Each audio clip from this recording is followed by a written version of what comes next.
And again, I'm not suggesting that we should go back to the era of where the smoke-filled room deals were being cut for you to run or me to run. But the current system as we've got it has basically created the era of the incumbent. And I think that has bred a certain amount of distaste, especially in younger people who tend to be more idealistic and want to get in there and do something to help fix the problems. And it's very hard to break in because there's somebody that's been there for 20 years. It's now sitting on, $70,000, and where are you going to come up with that kind of money? Young person, you're busy with your first job. You're busy trying to make your rent or mortgage payments. You're busy trying to make your car payments. You're busy because it's Friday night and you want to go out and meet somebody. You're not sitting around home going, I wonder who's representing me down in Dover and what they've done for me today. And so, come sometime before the election, you say, there's an election coming up. I wonder who's running and which one I like better. The family, young family, they're busy because they got kids in daycare and they're trying to work and they're trying to make their mortgage payments and car payments. If they got an older kid, they're trying to figure out how am I going to pay for college, how am I going to pay to...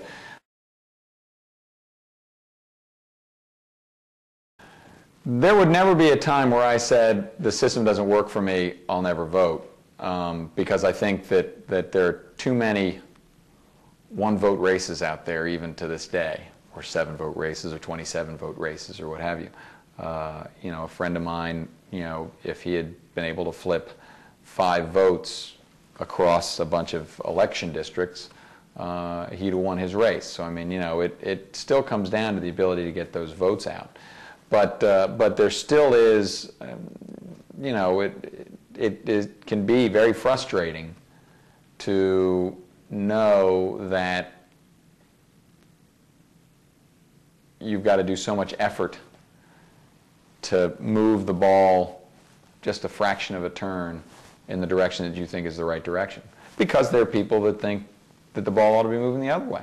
And you've got to be competitive and you've got to want to go and have that debate and publicize your position and try to win the argument. And that can be very frustrating. It's a lot easier to go and clean the stream than to do that.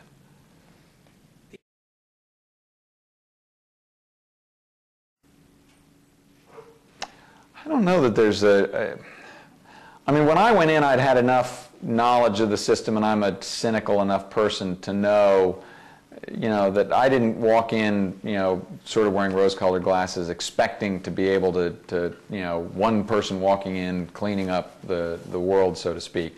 I knew that it was going to be a long, hard slog, and that I was going to stand on my principles, and I was going to make my case. I was going to say, we want more open government, we want more transparent government, we want government that's accountable, competition is good, individual liberties are good, but I know there are people on the other side of that who disagree, and you've got to engage them in the debate, and you've got to take the debate forward. I think that one of the things that people don't like about politics, we talk about the civility or the lack of civility, that is a little different than almost anywhere else in the world, so to speak, or in life, is there's only one seat. So in my district, there's only one senator. So if you want to take it, you've got to take it from me. And that sets up a dynamic where, somewhat no holds barred.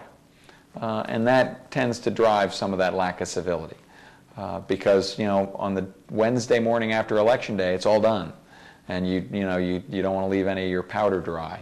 And so, I think some of the misconception, comes out on, why can't they just be nice?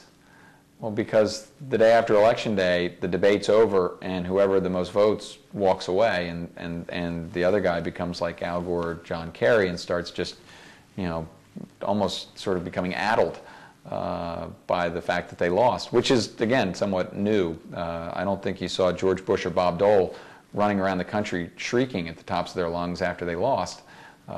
Yet these other two you do, and it's a dynamic that I don't understand, but so I think that's probably the largest misconception, is that on the day after Election Day, the winner is there, and therefore the process up to that, the candidates know that very well, and that drives some of what happens.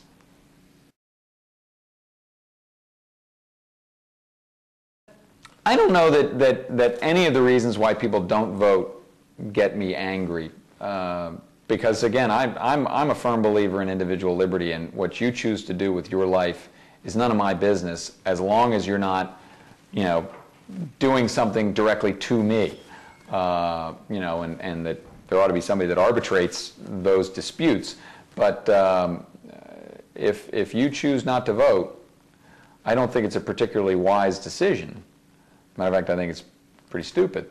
But you can do what you want, and that's not going to get me angry.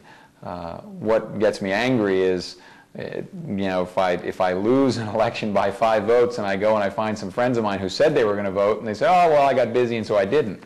That might make me angry because, again, there's a directness to it. Well, I think that the importance of the political process is that the future vision of how you want to live is built there.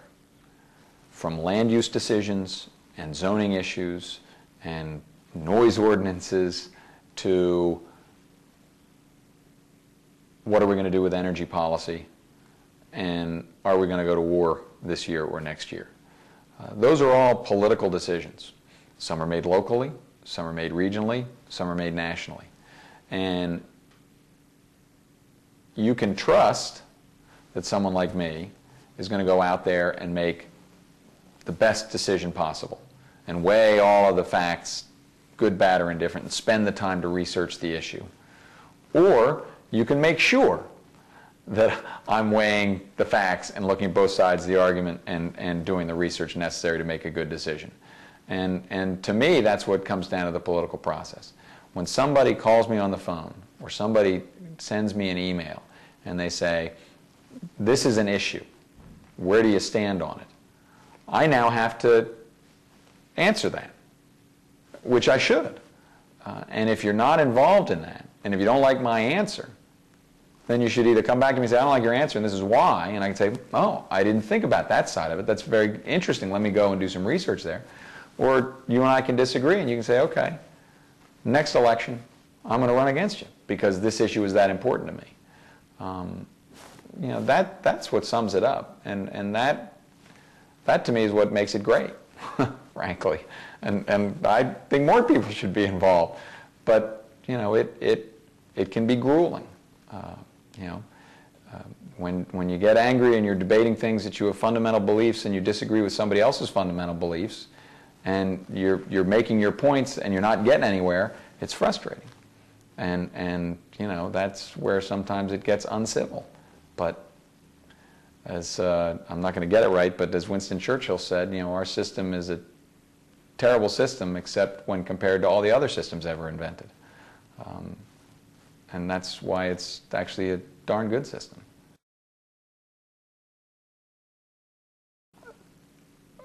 The world is a very busy place, and families and people are very busy, and they've got a lot going on, they've got a lot of stresses, and they should vote.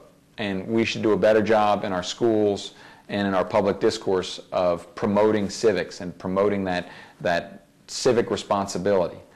But when all's said and done, if it's an election day and I've got to be at work early, and I have to do that because my boss is expecting me to be there, and I need to do that because I need to make my mortgage payment and my car payment, and then I have to pick my kid up at the daycare center and take them over to someplace else, and that creates a scenario in which on that day I couldn't vote.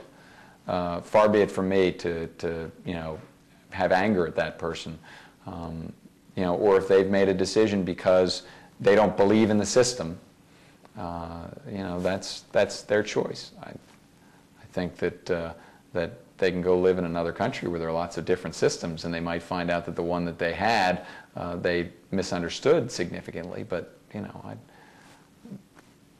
people can vote if they want to. I think they should, and I think we should give them every opportunity to.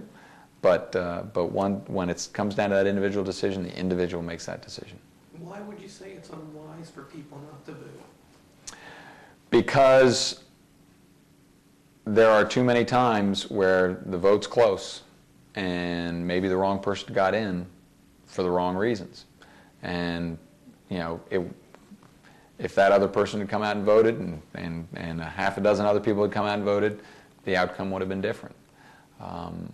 I think it also, it creates an emotional connection to the process, that I'm now part of the process. It's an important process. If I'm going to take my time and spend an hour to go and vote, I've made a commitment to that process, and therefore I'm going to support and help make that process fair, equitable, open, transparent.